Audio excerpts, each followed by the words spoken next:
Hi, good morning or afternoon, or evening, depends.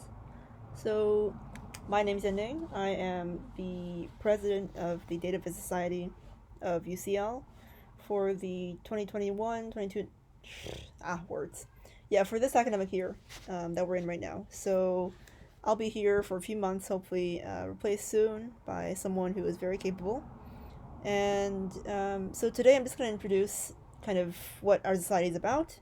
I'll introduce kind of the principles of data viz and what that is if you haven't really encountered it before, and I'll also go through one of the quizzes we went through in our first session, which I know a lot of people didn't get to attend because it was in person. So if you're in a different country or maybe you don't feel safe to attend, then I'm just gonna go through some stuff that we did. All right, so here it is.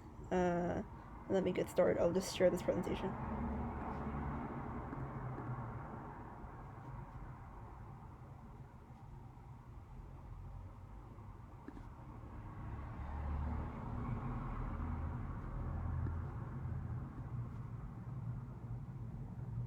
No, we're loading. Okay, so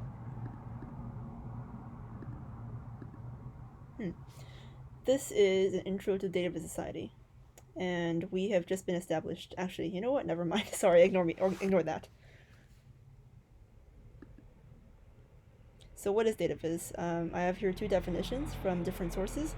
The first one is from Wikipedia, the most reliable source, as we all know.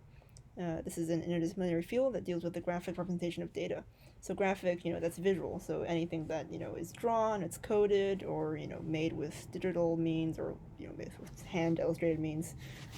Basically, many different forms of kind of graphic, I guess, visuals, right? And interdisciplinary is a very important thing to emphasize. So we have people from, maybe statistics, from maths, but also from, languages, from, history, from literature, from, different kinds of sciences, social sciences, natural sciences, and from the humanities, of course. So that's a very interesting kind of way to think about it. Then you also have this definition from Tableau, which is a really popular software that people use, and it doesn't require any coding, so it's actually very accessible. So it says that Dataviz kind of incorporates this idea of using visual elements, right, like charts, graphs, and maps, and they kind of help us kind of understand and see data, right? So see the trends, the outlines, and patterns. And what's nice about this is that people who maybe are not familiar with maybe maths or stats, or maybe they don't really like kind of. I mean, nobody likes looking at numbers, right? Just like they are. You want to look at them in context, related to other numbers, and you want to make them clear. You want to make sure that people know what they are. And can interpret them, so that make sure that basically anyone with any level of expertise in these things can see something and be like, well, yeah, I know what that means, right? Okay, so here are some really brief examples of what data viz is, right? So maybe what you've seen in the past. I feel like a lot of people have seen the first thing on the left. So this one, this is a dashboard. So this is made with Tableau, I think.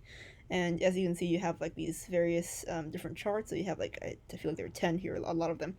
And this is for like, let's say you have a company, right? And you're trying to be like, oh, I'm making, X and Y profits, and I'm, we're making this much money. Maybe we have this many employees. This is the kind of the, I don't know, I don't know business, sorry, but this is the kind of thing, right? So you have like a chart, you have some graph, what's it called, some bar charts here. You have like a table, right? You have these like little, I think they're called small multiples. So you have all these like kind of small charts right down here, and you have some lines here as well, I think. So yeah, really like a real variety of charts here, and that's I would say very common in business, maybe in fintech, entrepreneurship, like these kinds of things, right? And possibly also in like different aspects of the corporate sector. Okay, and then here is, you've probably also seen this. This is, let's see, I think it's COVID-19. So this is a chart by the Financial Times and by someone called John Murdoch specifically. He really got into visualizing COVID data towards the beginning. So this is, I think, talking about the trajectory of deaths from COVID-19. And this kind of thing, because news really requires a lot of kind of showing data, right? So if you have a news story, you can't say like, oh, here is here's a table of 10,000 numbers, and here look through it and see this is what's happening to the cases and deaths. You don't want people to do that, right? So this is a very easy, I guess, way to represent things. And even here, it's a lot to interpret. Right? So you might stare at this for like 5 minutes and be like, oh, this is what's happening with Italy, with Iran, with South Korea. So it's still a lot, but this is just a different example, I guess.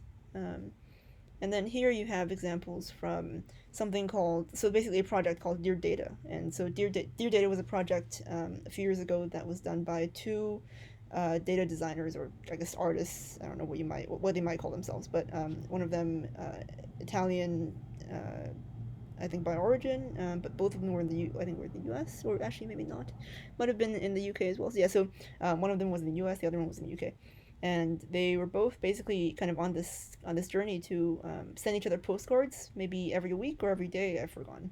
And the postcards would contain one piece of data viz about their own lives. So data viz, we typically think about, oh, it's like in the news, it's about like business, it's about all these like things that are maybe out there and kind of abstract, right? Things that we can calculate, right? Things that we can really carefully examine and be like, wow, this is what's happening.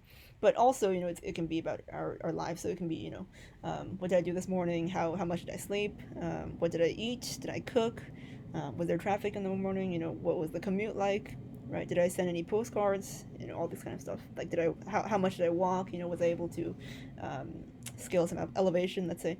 So I don't know what this is, but you can, kind of code it, right? They had these postcards, not even very big, right? They just kind of took a pen and maybe some, different materials, and they kind of drew this on their postcards and they sent them over.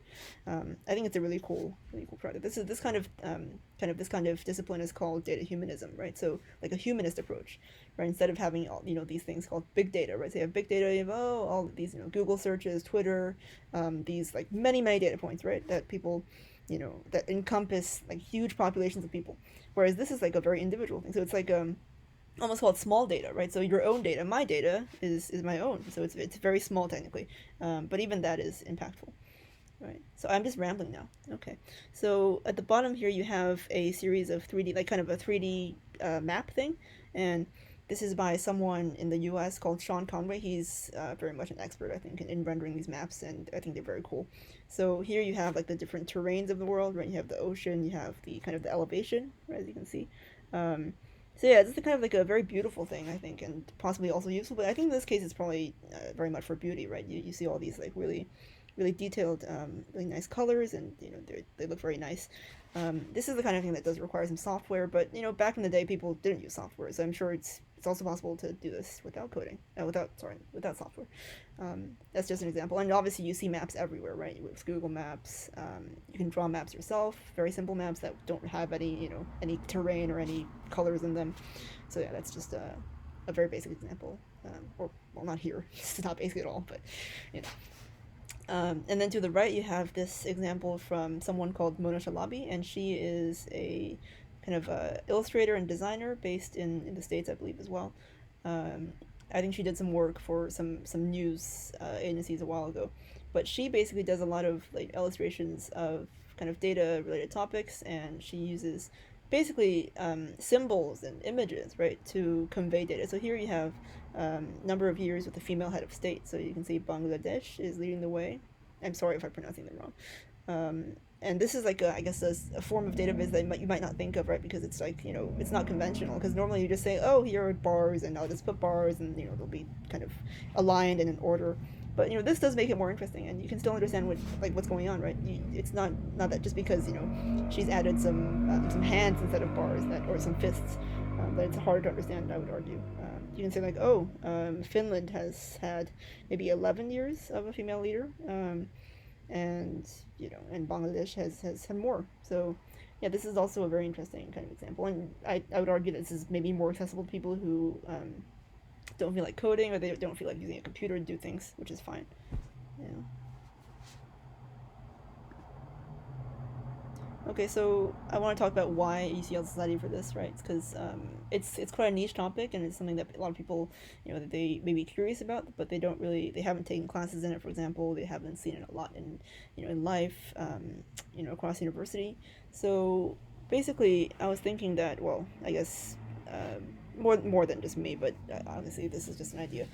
For example, in UCL, there are societies like Data Science Society, a lot of business societies, a lot of fintech and finance and econ and things like this, right?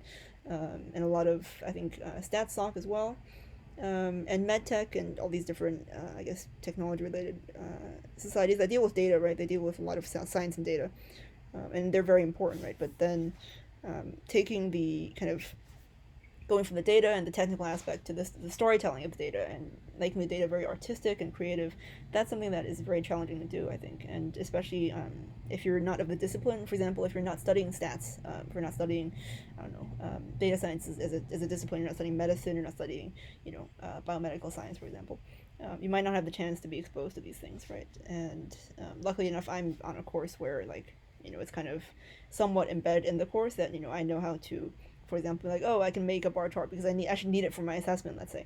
But not everyone has this kind of thing, right? So I guess there was this idea that might be nice to have a society where you can, engage in these different kind of topics in Dataviz and try to make your own work as well. Um, and the other thing is that Dataviz is basically, a lot of things. It encourages you to be curious about the world, right? So if you're not curious, you wouldn't think like, oh, like for example, those two women that did that project, right? They were curious about, does the other person live, right? So they were in different continents, so obviously that might be quite different, right? So let's say, one day they were seeking healthcare for some reason, right? You had to be curious, well, how is healthcare different, for example, in the U.S. and U.K.? Now that's maybe a bit obvious for our purposes, but it does encourage you to be like, well, to examine your own life very closely and to examine the lives of others as well, right? Because like, news is generally, I mean, not always, but sometimes, if you're reading news about a different country, that's curiosity, right? You're like, well, what are they doing, like what's going on over there? And news is obviously very involved in data viz as well. And then creative thinking. So if you want to, like, if you have data, right, you have, like, let's say 100 rows of data, and you want to be like, well, how do I show this data to someone? I don't want to just give them like a Excel thing, right? I mean, Excel is great, but sometimes it's not very interesting, right? So you have to think very creatively. You have to be like, well, how do I should I make a map? Should I maybe draw these things? Should I make like a little sketch, a little drawing? Should I code something? Maybe I should animate something even, who knows? Just to make this clear to someone, right? Because that's what we want to do here. And also patience, right? So a lot of times, especially when kind of, I think you're starting out with Dataviz, like I personally am starting out, definitely. I mean, it's been like, what, 6 months?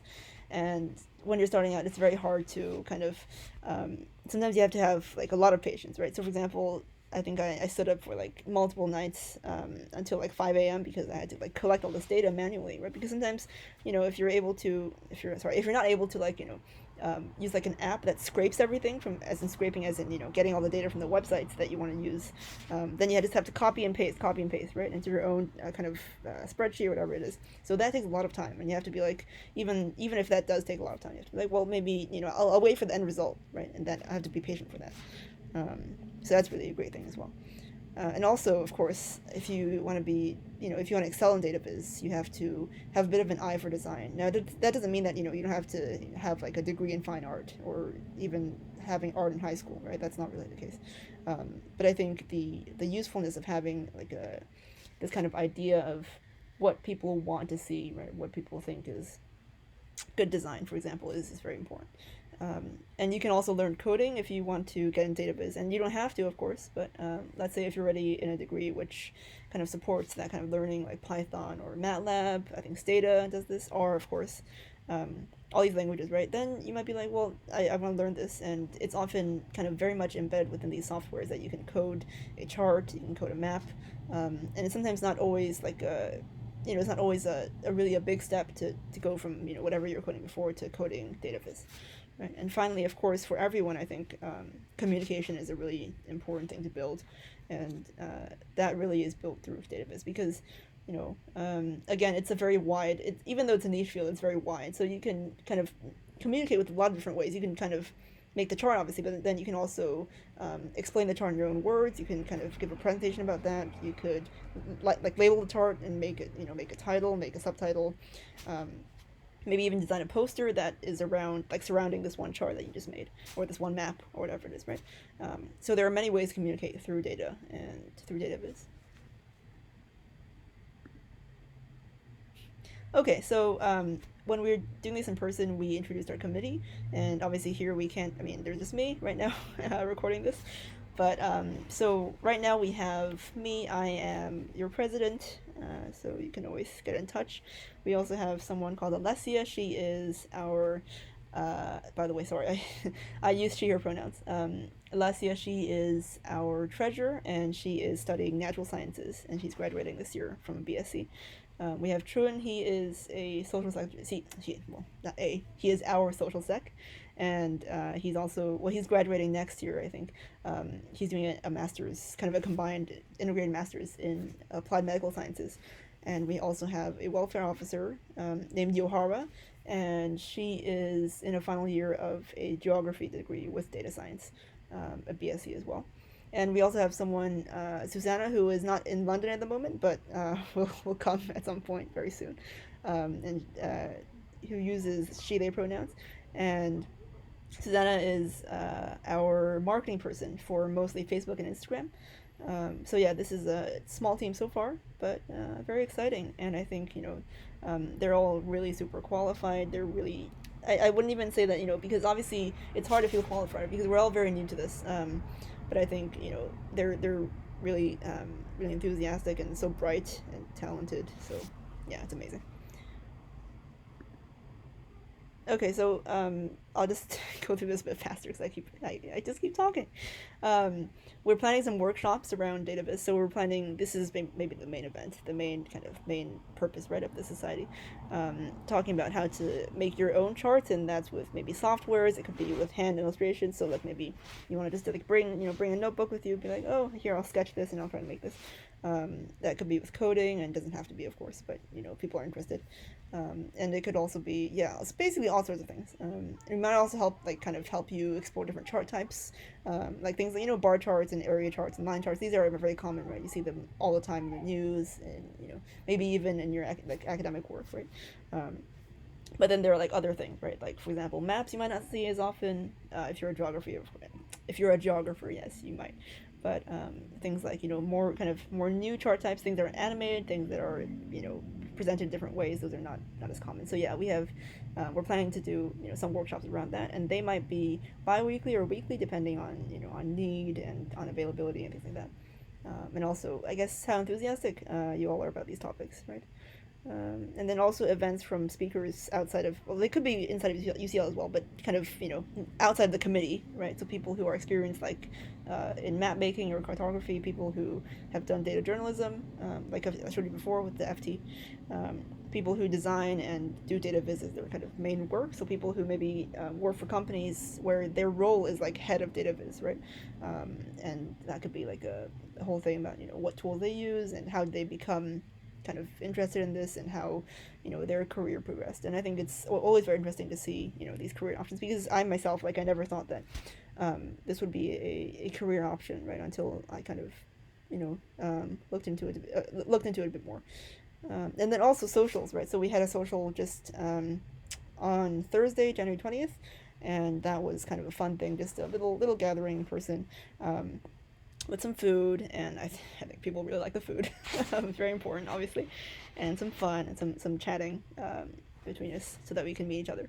And hopefully in the future they'll involve some more database kind of content, things like that. So yeah, really exciting. So we're thinking of also, obviously, we're not sure about whether this is gonna happen, but we hope it will. So for example, hackathons, right? So hackathons, you think of like data science and like coding and things, right? And that's a fair point. Maybe that's what it is, right? But then we're thinking of making things that anybody can participate in. You don't have to have like coding experience. You don't have to be like this data whiz, whatever it is. So we're thinking of giving you a data set and saying like how would you present this, right? And that might be like a very unconventional data set. It might be something that's you've seen before. It could be anything. So that might be exciting. And there might be also kind of avenues for us to publicize your work. So let's say if you guys know Medium, that's like a blog page, or like a publication that is online, just showing what you do, what data viz you've done. And this could be, for your academic work if that's allowed, depending on, and also your personal project. So you shouldn't have to be like, oh, I'm just going to create this just for the society, right? But I mean, I hope that eventually, once you get really into it, you'll be like, I'll just make this because I have time and it's Friday night and I'm just, I'm here at home and I'll do some stuff. Yeah. Okay, so this is a very important point. So, when you read our kind of, well, sorry, not you're not gonna read them, but like when we applied as a society, something very important that we wanted to emphasize was how to make our or this discipline more accessible, right? So, first of all, that's to do with like how much experience people have. So if they have, many years of coding experience, or if they have no years of coding experience, or no years of experience dealing with numbers or data, um, or data science, and that's fine, right? Because that shouldn't be we shouldn't be like, oh, you have to have this and that. You don't have to be a really good artist. You don't have to consider yourself an artist at all. Even you don't have to code. It's yeah, it's completely fine. And then in terms of discipline as well, if you're in the arts, if you do literature or drama, whatever it is, you're equally as welcome as someone who might do you know maybe even studying data science, like I and someone else on the committee that we are. Um, it's equally valuable to have those perspectives, and also people with different access needs. So that I'm talking about. If you have, maybe if you're visually impaired, right? Oh gosh, ignore that. If you're visually impaired, let's say, and you can't really actually see the Dataviz, and that kind of seems contradictory, right? But you want to still be able to let people who let anyone be able to understand, right? Your work, right? So in that case, we're thinking about sonification, and that's basically the process of turning data into sound. So you have like these, for example, like again our spreadsheet, right? Turning each of these numbers into like a pitch, so like a musical note, for example, right? And that's maybe a bit out there and it's a bit niche and it's a bit more advanced, right? But these are things that we're thinking about now, on like a more regular basis, on like a more, I guess, more something that like people have to consider very like on a more daily basis. Thinking about how contrasting are my colors, are my labels clear, are my titles visible, is my data, can people like, is it at an appropriate reading level? So can people who don't know the jargon, can they understand this, for example? That's all very important. Okay. Yes, so we need you. First of all, workshops. So we need someone to kind of coordinate workshops and events, and that could be one or two people. So someone to, organize what's the content of this workshop. Who is going to be speaking? What are the slides going to look like? When are we having it? Is it in person? How do we get people to become interested, and how do we advertise this? So all kind of that cycle of things. Um, and that might also be, how do we invite people who are external to UCL or external to the society. For example, we have a lot of professors who are like very much interested in the subject. I'm very lucky to be able to, I guess, have worked with them in the past, just a few. How do we get them to become interested in this, and how do we outreach to them? So that's a role that we would be really happy to have someone take on. And then also tech. So if we, for example, have a website that we want to build, or like a series of publications that we want to kind of put out there, or even people who are interested in coding. So that could be in any language, right? In Python, which I think is probably quite popular among degrees, or Stata, any of those things. People who are into tech, and that is not like, it's not necessarily a set role, but if you're interested in that, I think, please do get in touch with us. There's also marketing. Right now we have someone for marketing for Instagram and Facebook, of course. I just told you about them. But we have also Twitter and LinkedIn. And to be honest, these are platforms which, so Twitter is quite active. LinkedIn hasn't really been active yet, but, there's always potential.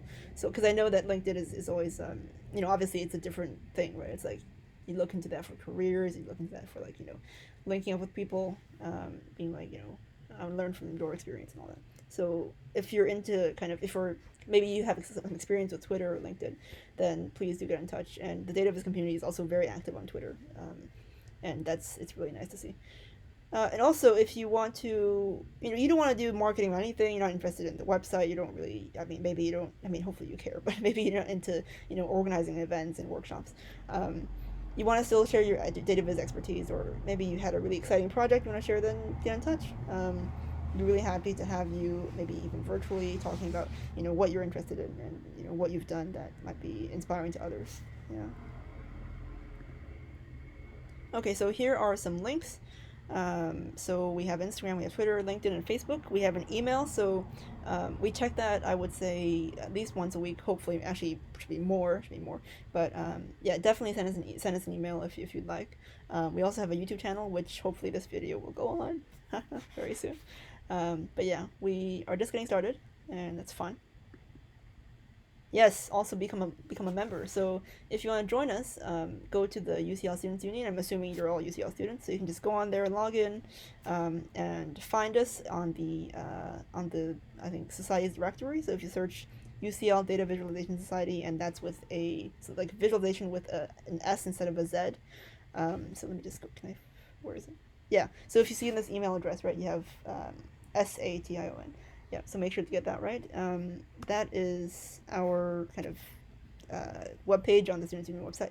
And if you go there, you can buy remote membership, which is actually not bought. It's free. So that means you can come to our remote events. And there's also standard membership, which is not free, unfortunately. That's for things like in the future. Let's say we have socials, and we're having some food. I don't know, we're competing in person. We're trying to do something like a hackathon that requires standard membership. So yeah, please do get your membership and show your support for these things. Yeah. Okay, so this is the end of this video. I realize it's probably quite long, so I will make a different video going through the Kahoot quiz that we did today. So today is Thursday, 20th of January, and then I'll upload that one as well. So thanks for listening. I look forward to seeing you at our next event, maybe virtually as well, so that we can accommodate more people. Thank you.